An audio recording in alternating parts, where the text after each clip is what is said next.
Hey everybody, my name is Nathan Art, and I am so excited today to get to interview two of the smartest guys I know in the church space. And one of the things that we're really going to dive deep into today is what is online church?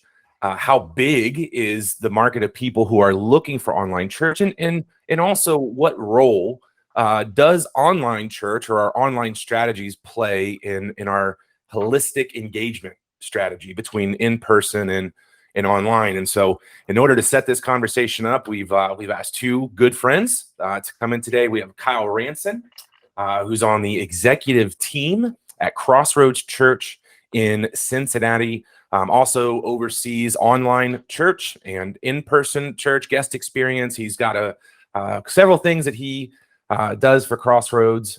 We also have Colin.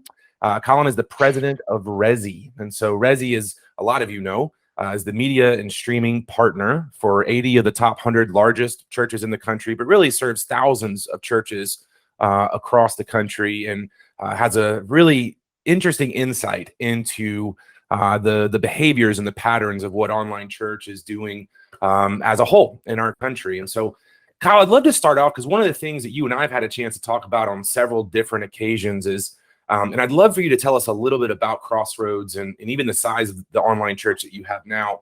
But recently, you guys conducted a market study to try to figure out what the size of online church is and really who is the person who is looking for that. So I'd love it if you would just take a couple minutes, tell us a little bit about CrossRoads and also what that research discovered for you. Sweet. Yeah. So CrossRoads were originally out of Cincinnati, Ohio. We're in some surrounding cities. About 7 years ago, our board had this vision where they said, hey, we feel like God's calling us to reach the people who speak the language that we speak across the nation. And so what does it mean for CrossRoads to try to reach those people? And it doesn't mean we think we're the best, or the only. I tell people, I think if you picture the church in America, there might be 10,000 different languages that people speak. And so we need 10,000 at least different flavors of churches to speak all those languages. We might be number 7,350. We're not the best. We just feel called to speak the gospel to anybody who understands it the way that we happen to share it. And so we've been, for the last 7 years, trying to go after them. Through that, we've had some wins as a church. We were the fastest growing church in America 2 out of 3 years, just a few years ago, once the fourth largest. And through all that stuff, we were kind of hitting this wall of physical building growth where we realized just the economics of it fundamentally don't scale to reach the nation. I did math once on average building costs, average cost per seat, number of times you can fill that per weekend, all this math, and basically figured just to reach our original city of Cincinnati, we needed $4.4 billion. And that came right on the heels of us doing a $100 million fundraising campaign. This is going back to 2015. And, for us, that felt like a really big win. That was the largest that we knew of at that time that anybody had done, and took a lot of effort to get $100 million. And so, right on the heels of that, going, oh my gosh, we would need 44 times this just to reach one city. That's not going to work. How might we reach people at a better ROI? And so that's part of what sent us down this path. And since then, like many churches, we've been in this mode of trying to figure out what is online church and who is it for and how do I think about it? If you just look at the last couple of years, I think as churches, we've all had this really similar experience of we had maybe some form of online church on the side, kind of, or maybe we didn't. Then the pandemic hits, and all of a sudden, we're either very thankful for whatever expression we had of online church, or we're scrambling. We're calling people like Colin up and Resi, like, get us going, we need something. And then, we had this enormous peak because it's the only option for church. And then we start to reopen, and it's been this tail down in a lot of ways from this peak of COVID. And I think a lot of us right now are just asking the question, what is this? Who is it for? Is it permanent? How do I think about it in my ministry? How do I go about it? And where we are is we're saying we don't want to make decisions by asking questions about a model, and that's really what all the kind of stuff I just rattled through. They're model questions. We really want to start with the mission question. Let's be missionaries and ask, who is our mission field? How many of them are there, and what are they receptive to? And then let's go build a model that reaches those people. And so we did this study. I have an amazing market research team here at CrossRoads. We're blessed. We're in consumer packaged good land. Cincinnati's where Procter and Gamble is from, and so we have this rich tradition and frankly a nice talent pool of people who are awesome at market research. That was what my wife did back in the day. And so anyway, we just have this incredible team, and I just got to say, what I'm about to show you, it's their work. It is not my work. I'm blessed to have a team who gives us this insight. It's Manny Schmidt and all his team. And they set out to just determine, from a missionary standpoint, how large is this market. So let me share my screen and we can kind of dig in this together. I'll just say too, this is really airtight. Our team, they take their job seriously. And so what I'm about to show you, I would say you can take this to the bank. This is our OC market analysis online church. You can see this was done last October, looking at trends. This is what we showed them, and this is critical. When you do market research, you're not asking people to respond to a nebulous idea. You want to make a simple concept, and so this is what they responded to. CrossRoads online church. I'm interested in learning about God and growing in faith, but going someplace new for the first time is intimidating, and I haven't found a place near me that fits. Introducing an online digital platform designed to help you learn and grow in faith and make real connections with real people. Joining is quick and easy and doesn't cost a thing. We're all about building community. When you join ours, you'll get full access to the content and support we have to share.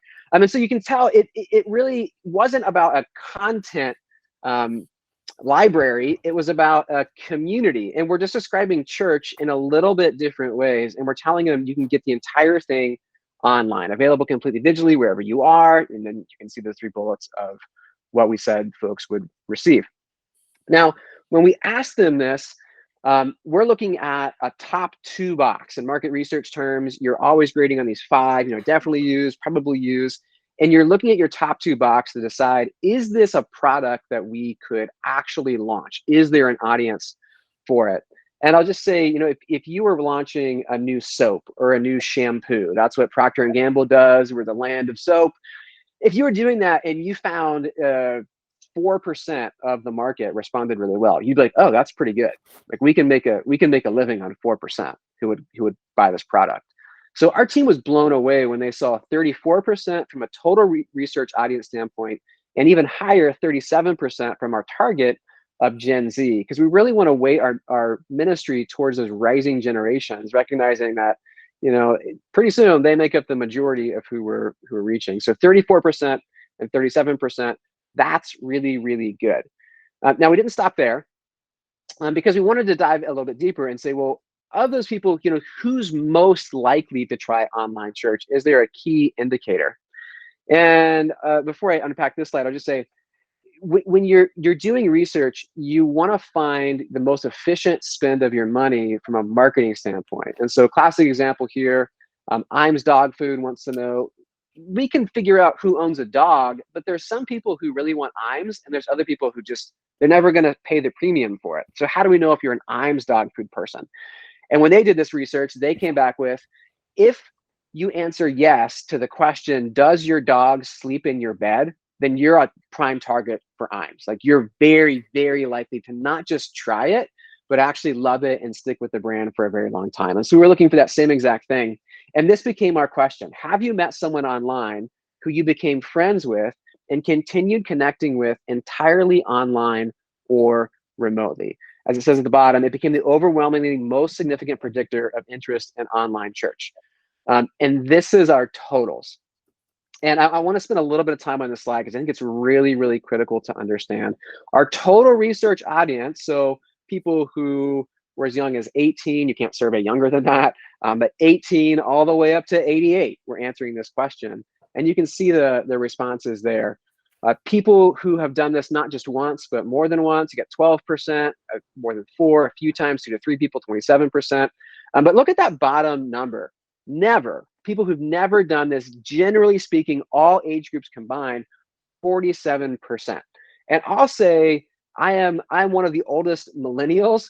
I still remember, though, back in the day when my friends would try like online dating and meet somebody, and it felt like it felt like maybe I should counsel them that was a really bad idea. You know, like, you guys remember that? I was like, I don't know if that's okay. It might be, but I don't know if it's okay. It was kind of this weird thing, and now it's normalized a ton. Well, look at the right-hand column at Gen Z. Only 18% of them have never met someone online who they became friends with and then have continued connecting with that person entirely online or remotely. And that's critical, because what it says is, if we're missionaries and we want to reach Gen Z, we have to understand, for them, the way they do community, which I think we would all on this call agree, that's the core of church. Content is critical. Content is absolutely critical. Teaching is really important. A lot of the reasons people are going to find you in the first place are probably your teaching, probably the content you're putting out there. It's really, really valuable. And yet, is someone part of the church or not really comes down to this question of, are you part of the transformative Christian community? And again, for Gen Z, they would say, hey, for us, that might look a little bit different, because my real friends are people who I've met online and continued with entirely online. And that's significant. You know, that presses on me as a millennial to go, like, it doesn't matter how I might feel about that personally. This is how they interpret it. Now, what am I going to do about that? Now, the market size, and this is really what I want to drive at, right? Because is it worth doing online church or not? That's the moment I know a lot of us are in. You know, it spiked and now maybe it's trailing off a little bit. Is it worth it? Our results would say yes. It's not just worth it. There's an entire almost nation of people who would say, I don't really like this traditional church thing. It doesn't make sense for me. I haven't found the place I'd want to go. Remember that concept that was in the first line. It doesn't fit me for whatever reason. However, if you offered something online, yeah, I'd totally be into that. And let me explain these things across the board here, these circles. All the way on the left there, total US population, 328 million people. Our research audience, we took out anybody who was already part of another religion and basically looked at, hey, are you a Christian in some degree, identify with it, or you're a none, you know, you're atheist, agnostic, you don't have any religion. That was our research audience. The percent then that would try online church of that audience, that's 134 million. And then the one that's boxed is our prime target, 73 million people who said they would try it and answered yes to our critical question of, have you met a friend online and continued the relationship entirely remotely or online? That's 73 million people. And then all the way on the right there, you can see Gen Z, 10.5 million. And that might seem a little bit low to people. The thing I would just kind of put a note on there is most of Gen Z is not able to be surveyed.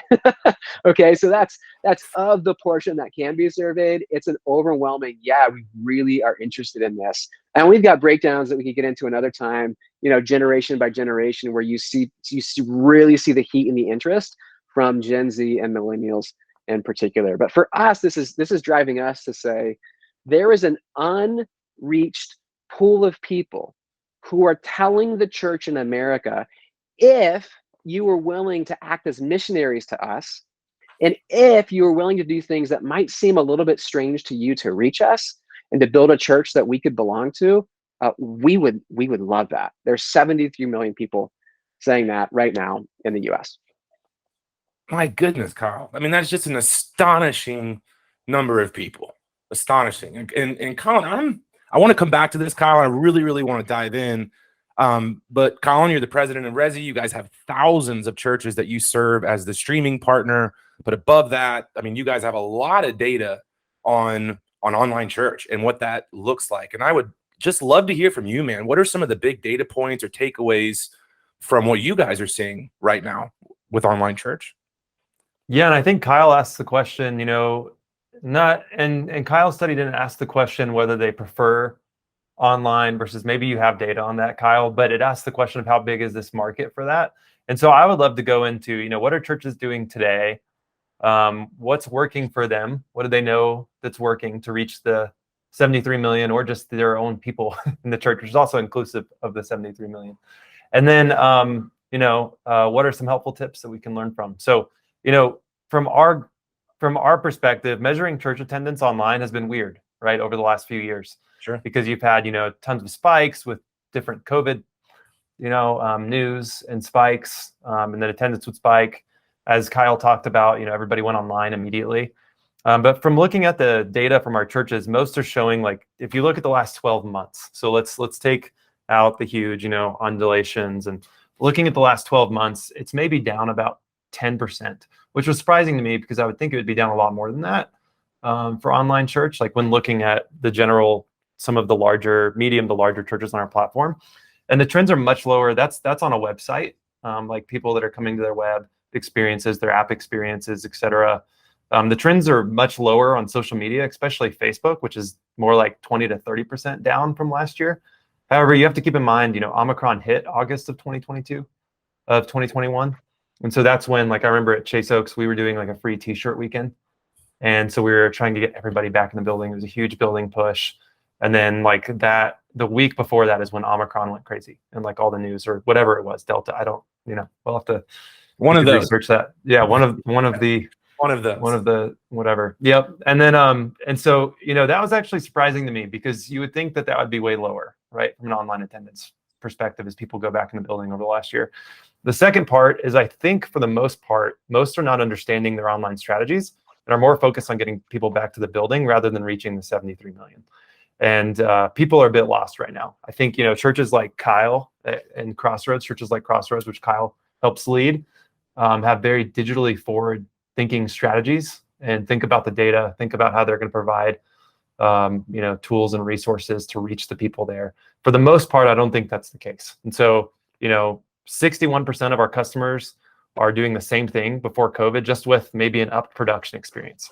So meaning they're streaming in the same way as they have before, just with an upped production experience. 17% have prioritized their own brand, website app to try to build habits. 9% have prioritized YouTube and went all in there. 6% have lost, and 5% have other responses like stop streaming or we've done other things than what was given in the option. And so 61% are doing the same thing. So we feel like, from our data and talking with churches, there's been a real focus on going back to the building, almost returning to normal, and just reluctance to try to think through that, right? And so some of the largest churches have shifted strategies and are trying to embrace a hybrid experience. I think we can learn from that. But even amongst the largest, they're just now being formed. And there's still often an intense focus on coming back to the building. Another data point that we have is the largest churches are planning multi-sites again, but new campuses for activation are still less than half of what it was for us before COVID. And so, people are bringing back online their campuses still, but in terms of like new campuses, they're not really starting them yet, except for some of the largest churches in the world, maybe the top 20, and there's obviously exceptions to every rule, which makes me think, the tail is wagging the dog there. The big auditorium is what people are clinging to. Maybe budgets are a little bit down, right? And so they're trying to figure out how to afford that building, how to sustain that building, rather than think through what's next for them, the model of what works. And there was a great Carey Nieuwhof article that just came out. It's called 2032. Here's what's left of the church. Encourage you to read that. Two of the headlines are Christian America died, and the leaders who kept looking back never moved forward. Second one is growing churches are digital organizations with physical locations, and which really speaks to a lot of the case studies that Nathan has done with Target One, the Amazon Gutenberg Press, and then a lot of what CrossRoads has learned and their strategy around it. So I think a few tips, then I would love to get tips from Kyle. So one tip from me looking at the data is think about scarcity and building habits. Something that, while true, represents a problem is that on-demand is now becoming more popular than live events. I think we have to think about how we're training people with our live event schedules. Having 5 services a weekend worked for efficiency in the location and building habits. People still came in the location. Does matching that online really work? Think about how to build community and engagement around content and what scarcity might look like. If you just post everything online the same as what it's happened in the building with no thought given to scarcity, are we training people that experience is cheaper than it really is? Maybe if you do post your whole service, what if you just post it 2 times a week, right? And encourage people to somehow experience community around that service, right? Or connection. Things that seem to be working, again, scarcity, limiting the platforms and clarifying your strategy on where you're sending people and why. For example, make the online experience awesome and the in-person experience awesome. Think about how they're different. Think about how to encourage connection, community groups, focus on spiritual practices. A lot of things that we're seeing that work is focus on spiritual practices. And so like a church in Denver is, instead of focusing around the online experience, they'll have a spiritual practice every weekend, right? For people to practice throughout the week with their community that they can do with whoever they're watching or with online groups, giving them something tangible. I think what's something that's really important is to get a clearly defined membership and engagement funnel, flywheel, whatever you want to call it. Just track and measure how people move. And so, you know, we're in a hybrid experience, whether you like it or not, right? Even if you say we're not offering anything online, we're going back in person, people are probably going to only come in person once a month or less or more, you know, whatever the exact number is. But I don't think we're going back. And so if people are directed, it makes a difference. You know, we have a mission. If you say to someone who's a customer of Target, come drive 20 minutes to my store because I think you should, they're not really compelled to do that unless they need something or have to. They're probably going to say something like, you know, forget that, right? If you, as a church, you have a powerful mission, right? You can direct people with the why. People internalize, they want to grow deeper in the relationship with Christ and others. So think about that. Think about what you're saying to people. You know, maybe watch online on Sundays, but, you know, please volunteer during the week at one of our campuses or join a group that's close to you. I think permission matters a lot in this space, and the way that you're speaking from the stage is the biggest driver of behavior of what you're giving people permission to do and what you're not saying that gives people permission to do.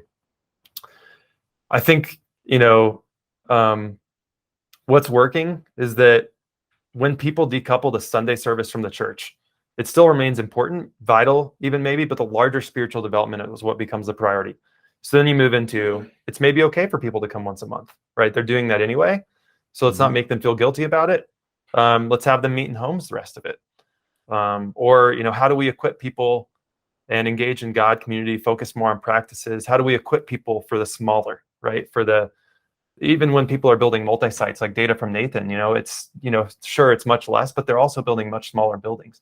And that actually works still, right? Like people are still, when they build small buildings, people are still coming. They're still doubling attendance from portable to permanent. Like we're still seeing all of those stats working. I think that the reason why people aren't doing that is because they're, you know, having to go back a few years. They have to maintain this huge auditorium. So Kyle, I would love to ask you the same question. What's working for you guys? My wife asks the question sometimes when people come over, what's saving your life right now? It can be, you know, I would love to hear silly, you know, serious, you know, whatever. What's saving your church's life right now for online? What's working? Oh man, what's saving our life, honestly, is focusing. Again, I know I sound like a broken record. It's taking the missionary mindset and saying, at the end of the day, this journey of the last few years has been really confusing, really difficult. Up has been down, then down was up, and it's left. You know, it gets confusing, and it just, at the end of the day, going back and going, God, I want these people to know you, and am I willing to do whatever it takes to help them? And so just focusing on the people we're trying to reach, valuing them as real people, and just raising our hands to say, we're going to do whatever it takes to reach you, versus return to what used to work. That's one. Two is we've been asking the question, is it working? I mean, that's been our most recent question. For all the fluctuations that you mentioned and the spikes, we've just gone back to say, pause, is this actually growing or not? Is it working or not? And so we just did another research study on our own numbers and determined, really encouraging, oh my gosh, pre-COVID, we were a majority physical church with a little bit of digital. Post-COVID, we are a majority digital church with physical. And our line, if you sort of take out 2020, our line of growth online is going up. You know, it's like, this is really good. Okay, this is working. It is growing. There are more people here. And now what are we going to do to reach them even better? And I have this heart, man, for the church. We barely got started on online. We're barely doing anything to reach anybody. We're barely scratching the surface. I think we're still largely in this mode of trying to translate something on the cheap from what worked in a building and putting it online to reach people. And I think we're just missing it. And I'm raising my hand to say I'm in that same exact boat. There are the things that are winning for us are the ideas we have, the things we try, where we are designing something to be inherently digital from the beginning and leverage the potential that comes from digital experience from the beginning. So one super quick example, small groups are terrible online. They're really great in your living room. But if I ask you to meet with strangers on the internet to share your feelings on a Zoom call, it's not great. It's super not great. And it's just that like sort of false translation, right? Whereas we did a thing where we started with, well, what are we really after? We want people to have transformative Christian community. And we developed a thing called cohorts where you could have that. And the key word for us in this was asynchronous. We developed asynchronous community. One of the strengths of digital experience that, and I think this fits what you were sharing, Colin, about on demand versus live. Of course, people want on demand. So do you. Of course, they want you to be on demand. The digital experience is what I want, when I want, where I want, how I want.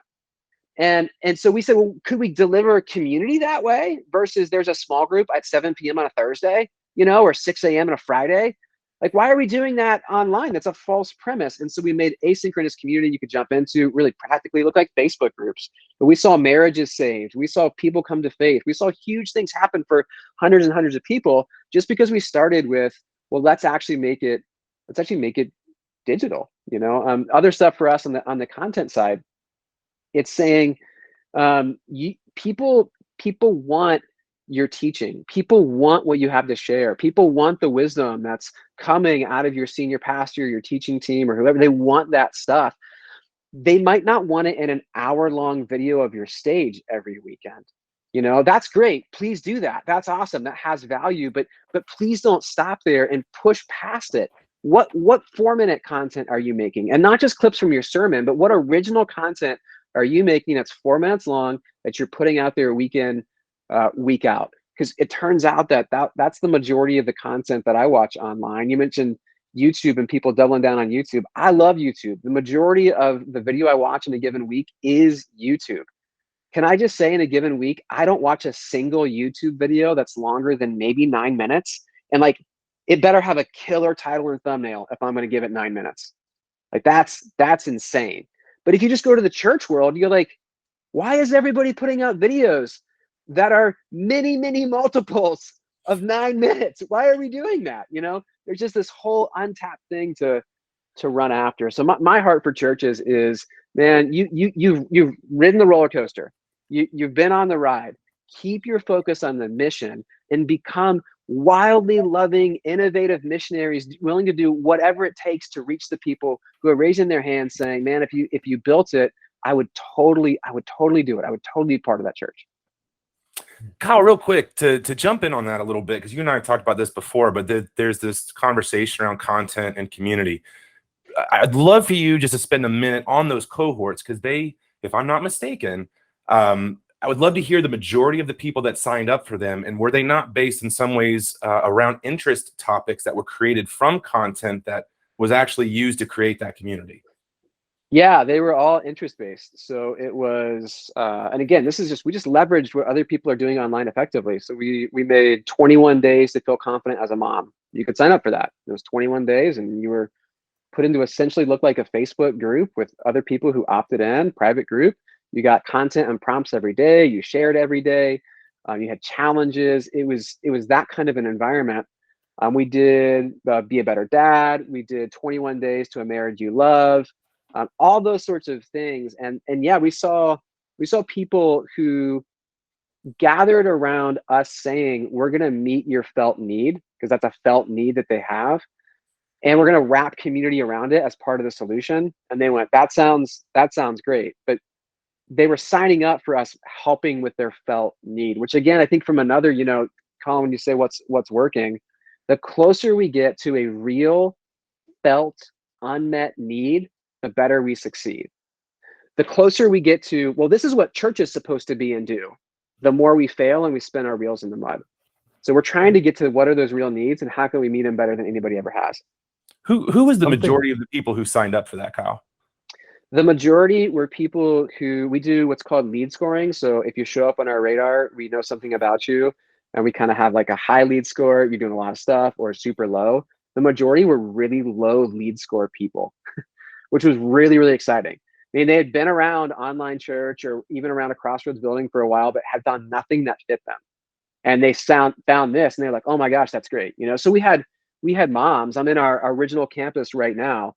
My assistant, whose desk is right out here, she came in one morning and she was so pumped because she's like, "My friend who lives down the street, who I've invited to church for years and years and years and years and years and has never come, just texted me because she saw somebody share it on Facebook and was like, 'What is this? I just signed up. Are you doing it?'" She's like, mind blown.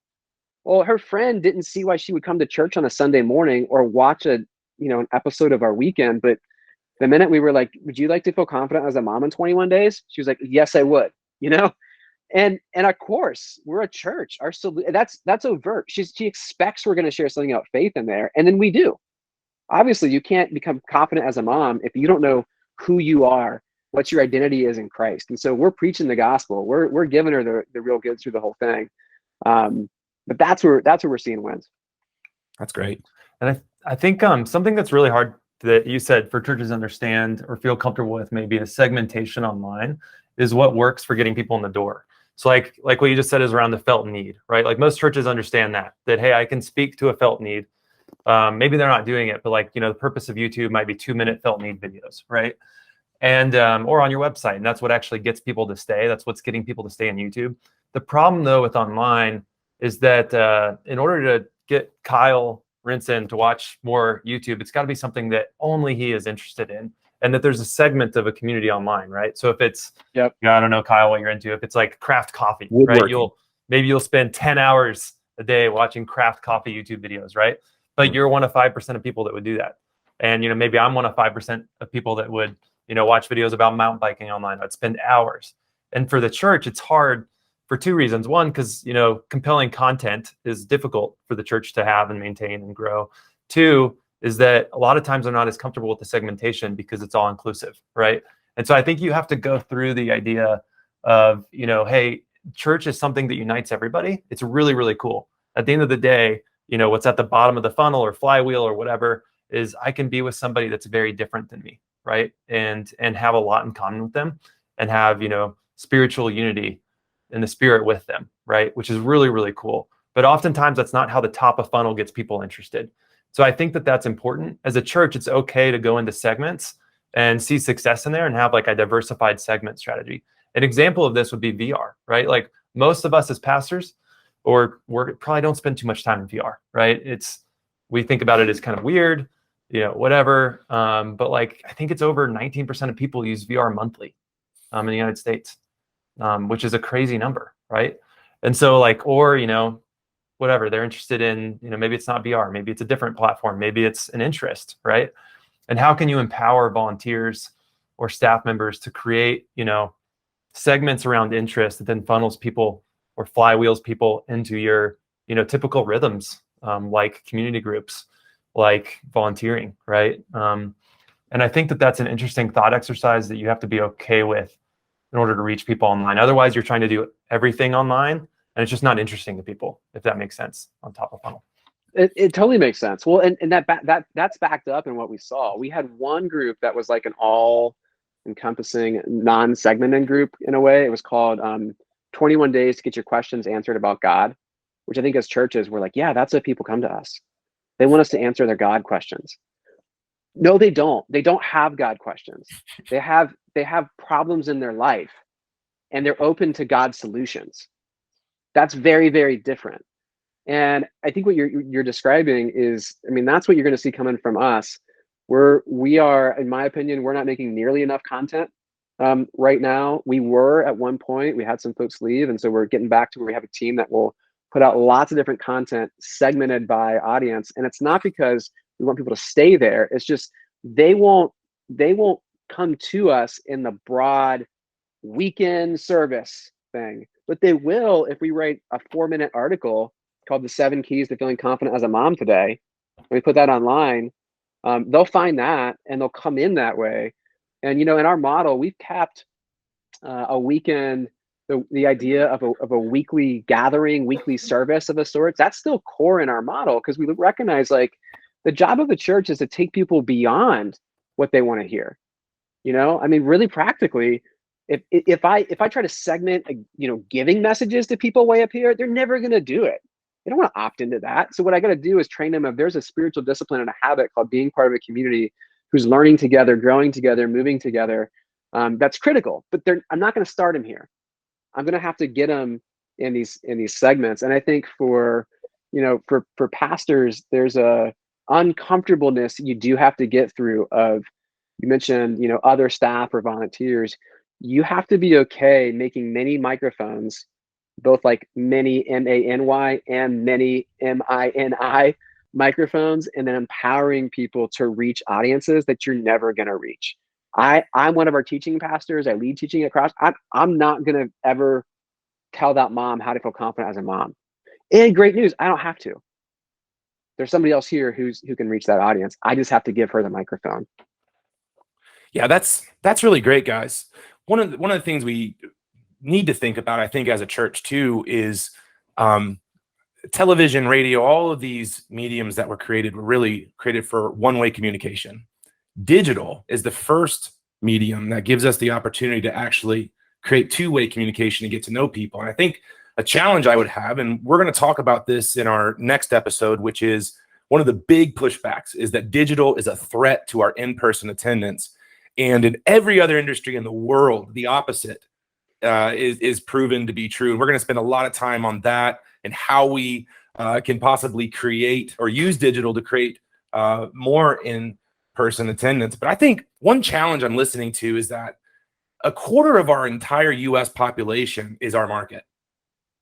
And they're literally raising their hand, guys, and they're saying, if you would come to me with the things I care about and care enough about me to learn me versus using digital for me to get to know you, I would be interested in that.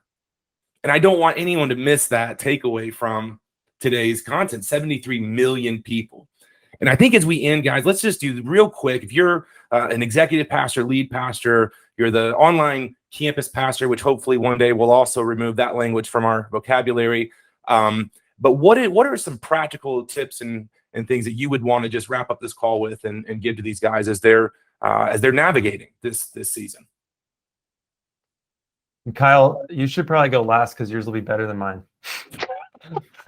So you can end it on a higher note.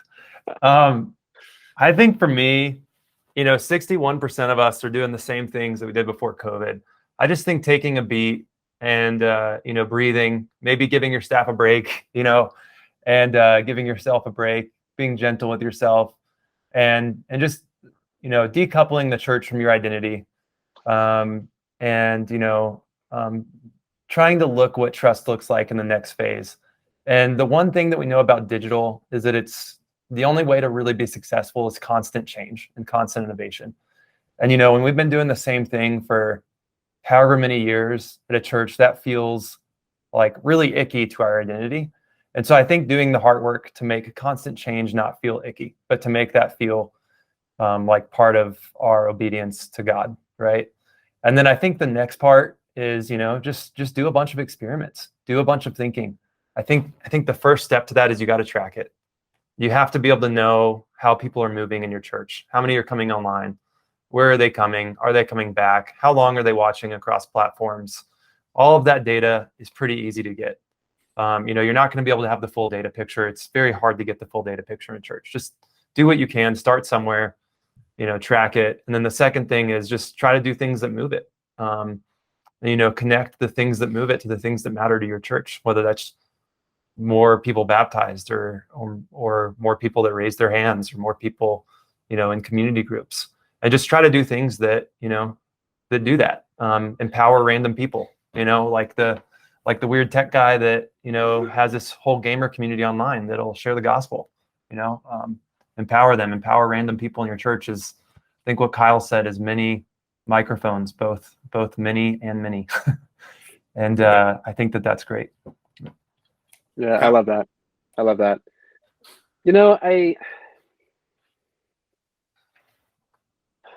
I get to talk to lots of online pastor people around the country now. Super bizarre. Didn't expect that coming in my life. Don't know why God put me here in that sort of a coach mentor role for a lot of these folks. But I'm there now, and I'll just say, for senior pastors, executive pastors, if you have an online church person or team, I will bet you money they feel stressed and discouraged. There's this weight. So all the confusion that you feel, it's on them. And on these calls, I'll get on with folks, and I want to help them, think through, let's take new ground. And what I'll end up doing actually is a lot of pastoring of them and just saying, hey, you're not crazy. You see something that could be, that's not yet. And I just try to encourage them to just keep going, man. Just keep going.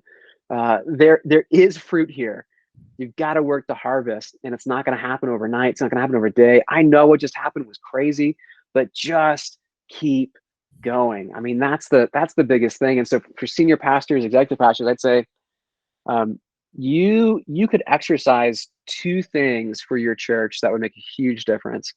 One is humility, to say, I don't understand this role. If you sat through the research I gave and you were like, that's weird. 82% of people have friends. You can't have real friends online. Like, hey, that's just a little bit of humility to say, I love these people so much.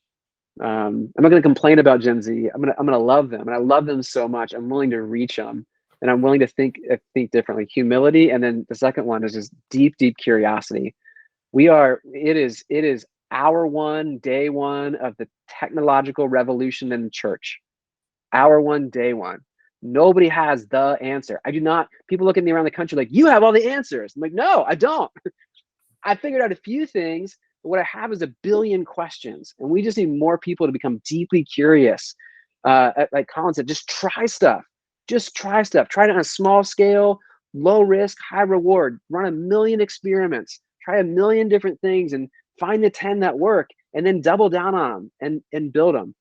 That's where we are. If we don't reach these people, they will remain unreached. That's the truth of it. They will, but they're out there right now, like you said, Nathan. They're going, hey, I'm up for it if you make it, if you speak my language. Yeah, and I think as we wrap this up, guys, I mean, the thing I want you to walk away with, I mean, above all else, online, first of all, streaming your service online is not online church. Building a community online is more online church. It's not a threat to your mission to reach people with the gospel. It's just a threat to your old methods. And so we have to be open to new things during this time. And when I hear Kyle and Colin talking about their data and just the millions of people out there, guys, this is not an additional program. This is a mission field that represents a huge percentage of our population. And I would just encourage you, like Kyle said, be curious. Being curious requires you to be both empathetic and humble, and makes you ask the questions of why people do what they do. And I think what you'll find is people want to know Jesus. We just haven't bridged the gap with them yet. And so I just encourage you, pursue this as much as you can. And this team here would love to help you in any way that we can. So we're going to make a resource available for you guys to download from this. If you're interested in sharing this, obviously, please do with your lead team or other pastors that need to hear and see the opportunity that we have in front of us. But Kyle, Colin, I just want to say thank you guys so much for your time today and just the enlightening information that you've been able to provide to the church. And we'll look forward to our next segment, which is we are going to really dive deep into the relationship between digital and physical and how we can actually use digital to see more people in person than we've ever seen before. We'll look forward to seeing you next week. Thanks.